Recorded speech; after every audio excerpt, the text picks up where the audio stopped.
KTN News. Get the whole story.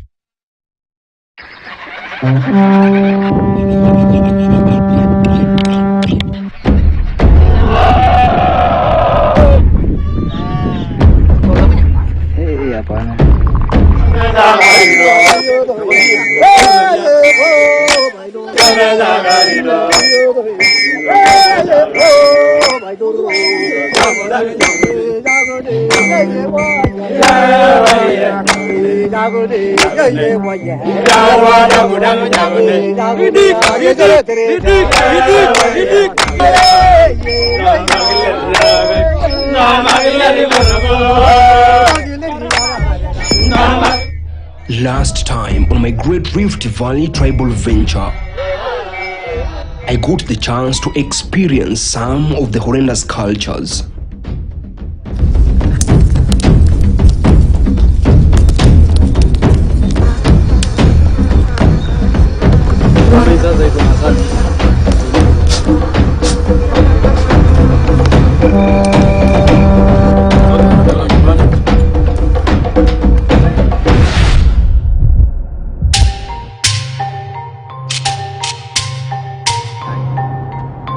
Now we are heading away from the valley towards Mount Kenya on a mission to discover the most unique cultures you will find in the central part of Kenya.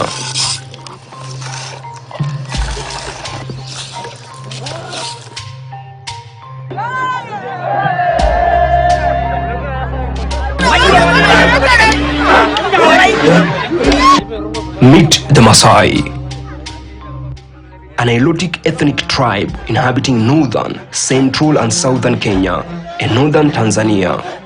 They are best known for their distinctive customs and dressing.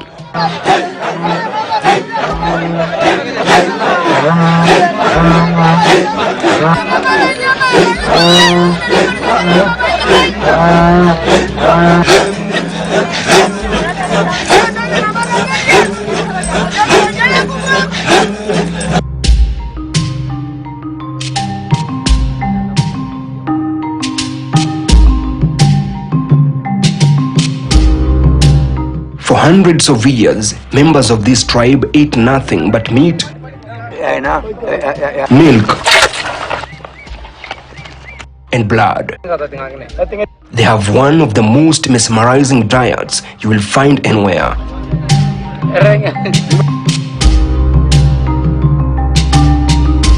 Besides, their women remain the cornerstone of the Maasai culture.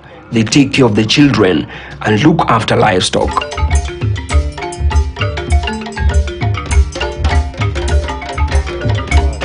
Niklaun is a Maasai woman from a tiny village of Ngabolo located on the rugged slopes of the famous Mount Kenya.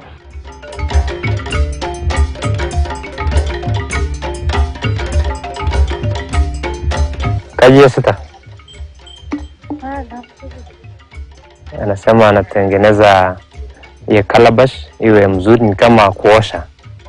Kwa hivyo sasa anajua atumii maji. So anatumia, so anasema literally anasema anaosha.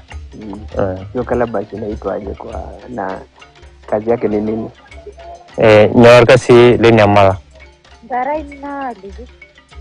Anasema anaenda kukamua mbuzi yake.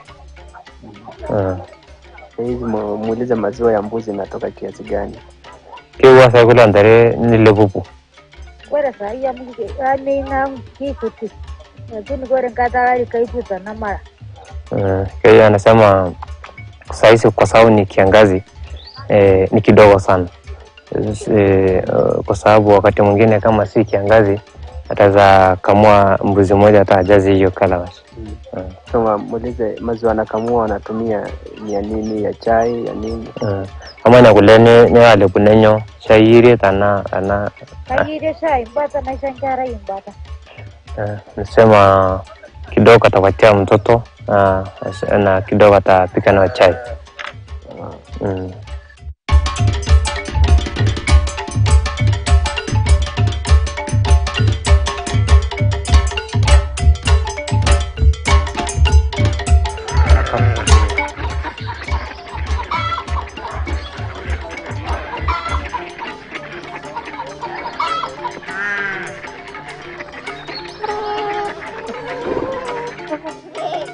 In this land, women play a key role in transmitting communities' cultural wisdom to young generations. They are the ones who teach children the Maa language and create the distinctive beaded jewelries.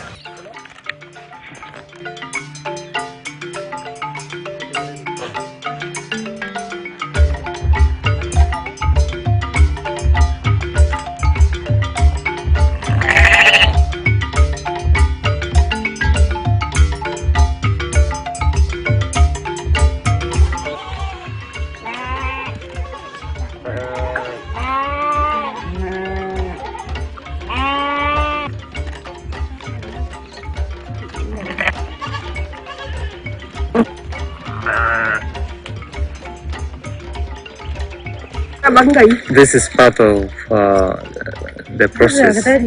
Mama, when she milks, lazima as a way of thanksgiving to God, because they believe that it's God who made them, maybe. So wanapatia Mungu maziwa. So it's like an offering, sadaka. Yeah. So the next day after mama kwenda kupika chai, mzee anabaki kwa mbuzi, anaita vijana, wanaweka watoto wa nini alama sasa. Wanaweka alama sasa hiyo watoto sasa wa mbuzi. So nataka kuchukua mzee sasa akikaa kwa ile this a traditional seat. It's very special for men.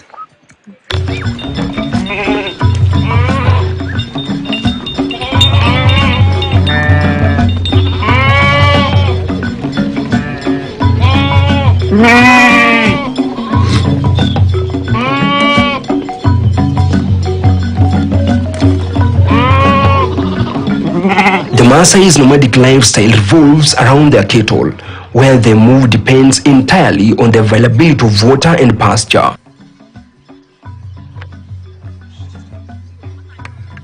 When the animals are not grazing, traditionally they are kept in holding pens surrounded by houses so that they can protect their cattle from predators like lions and hyenas.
It is my first time having such yummy tea spiced with zesty lemon.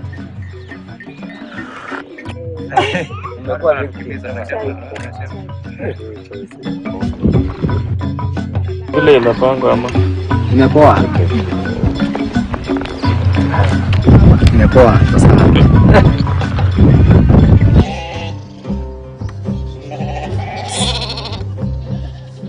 These days, at least in this village, the tribe is beginning to align themselves to the modern systems. They have adopted digital marketing strategy of their animals.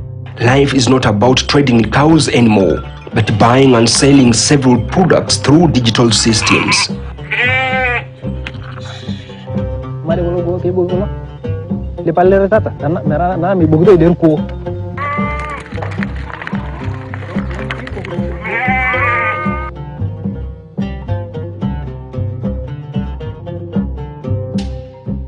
Niko hapa kwa sababu ya mafunzo ya ile shirika ambalo nilikuambia inaitwa Akwit. Unakumbuka Akwit? Nakumbuka. So Akwit pia wako hapa leo wanakuja kwa niaba yao kwa kufunza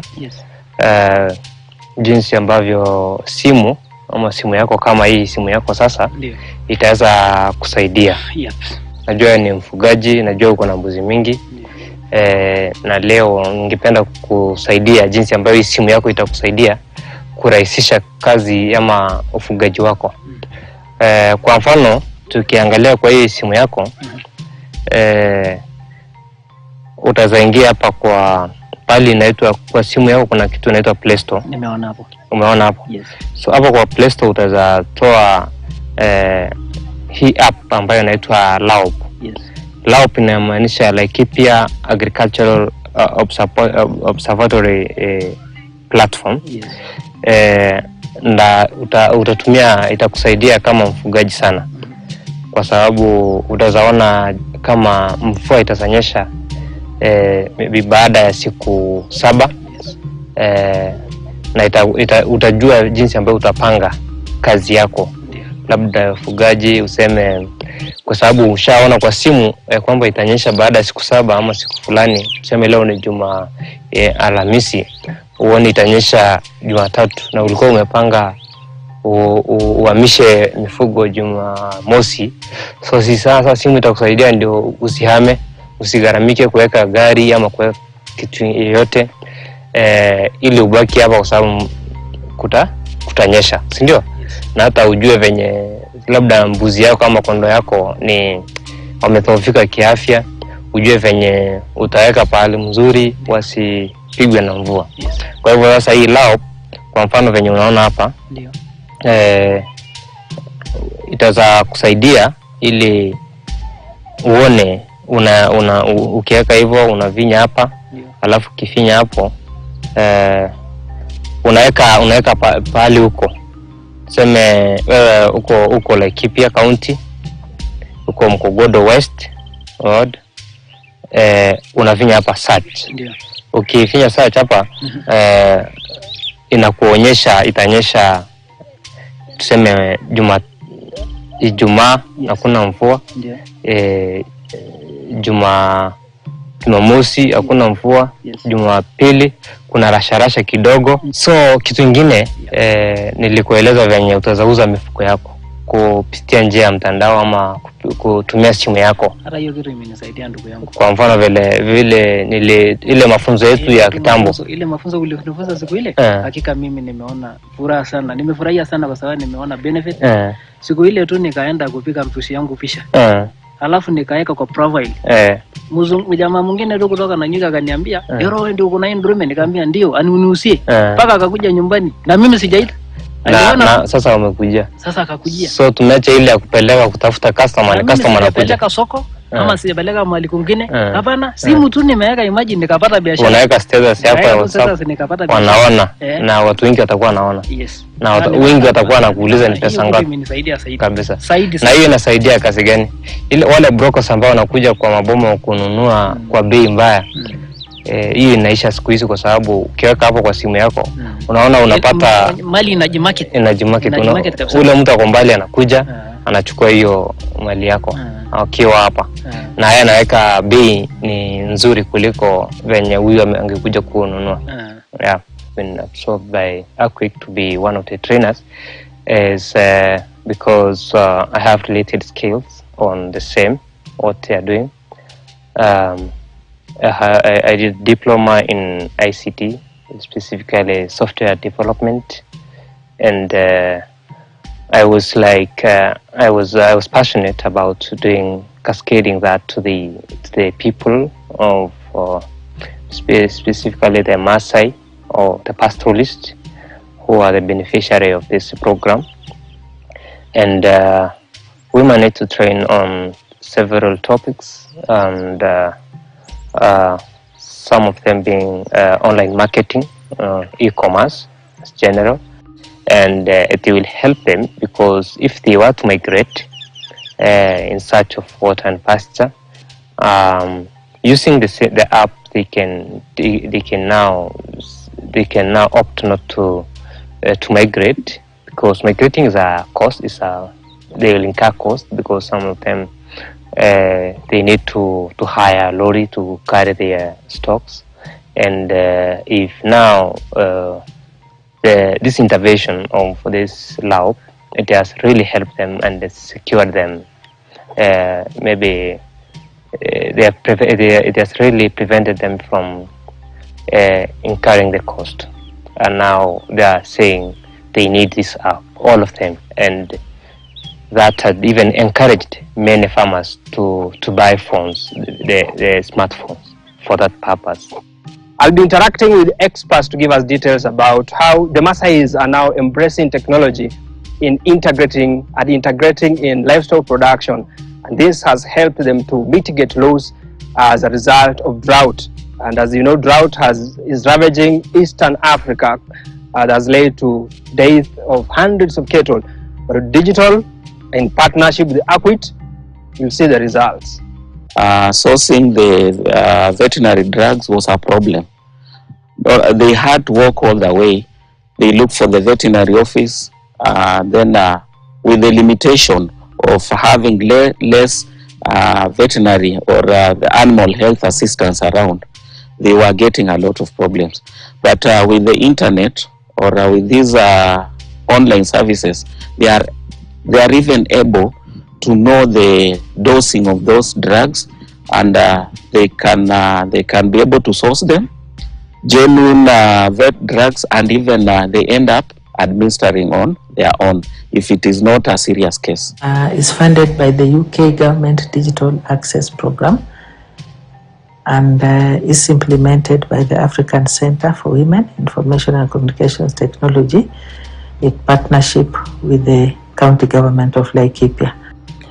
For delivery of digital skills, we have taken a TOT approach, TOT meaning training of trainers approach, where we have identified farmers from the communities where the project is being implemented, and agricultural extension officers from the County Government Department of Agriculture, and trained them on the digital skills that we then expect them to cascade to the farmers in the villages where they have come from.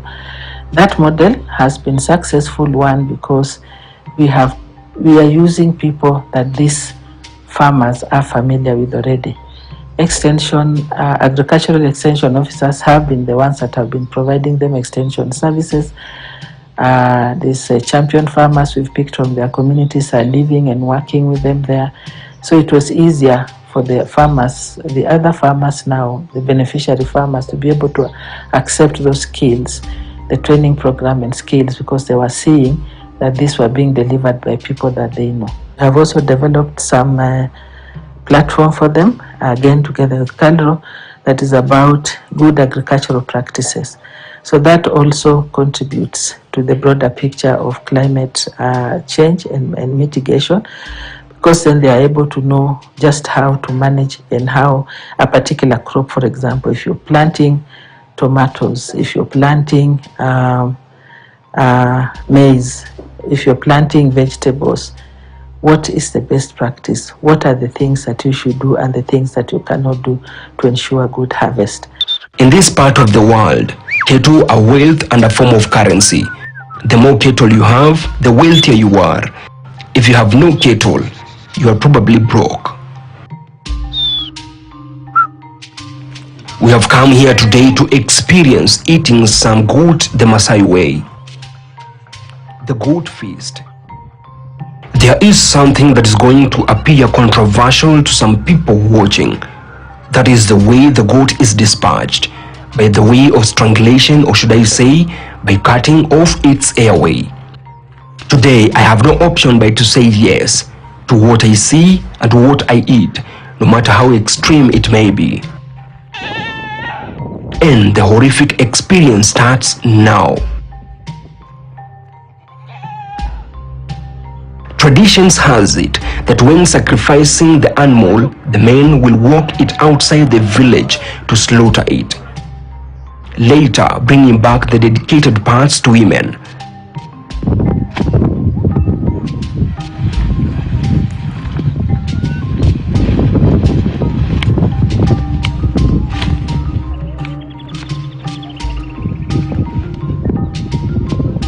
They do this to keep the blood inside the animal, which is later drunk raw.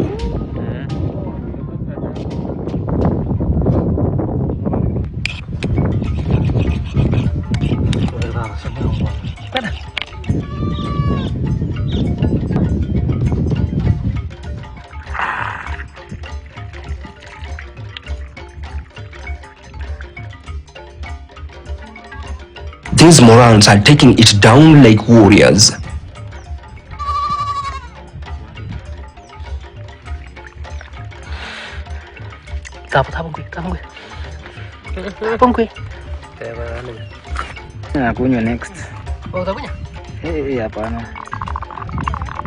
The next phase is portioning the animal. And the way they do it is very important because each piece is for a different person depending on their sex, their age, or whether they are pregnant.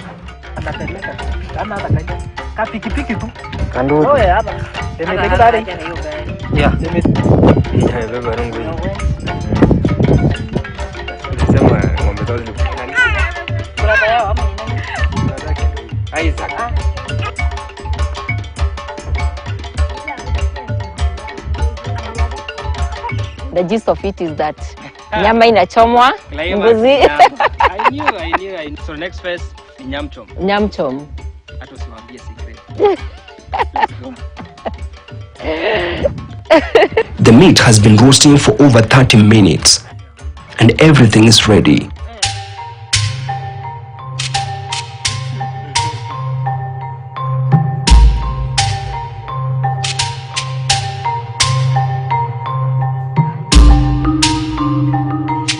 Plastic. Kenu umepeleka vitu. Kwani nyama yako?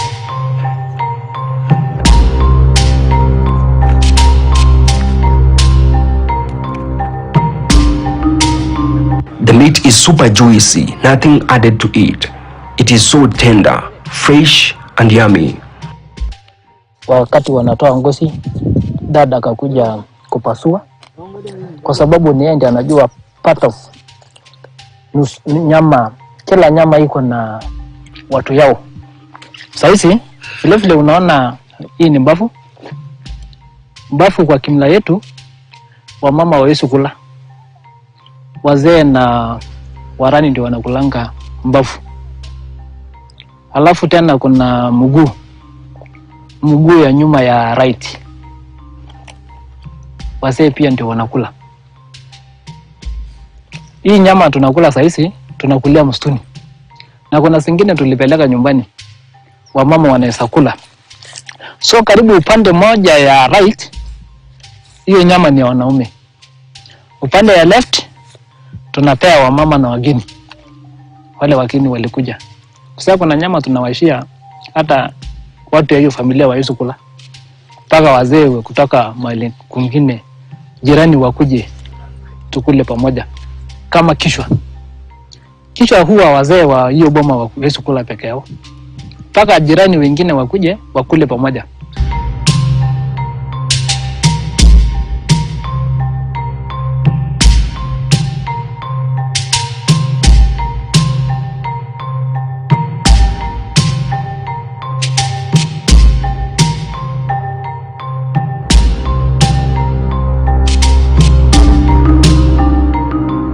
I hope you have learned a few things during the show. I've been your host, Levis Msumba. Till next time, bye-bye.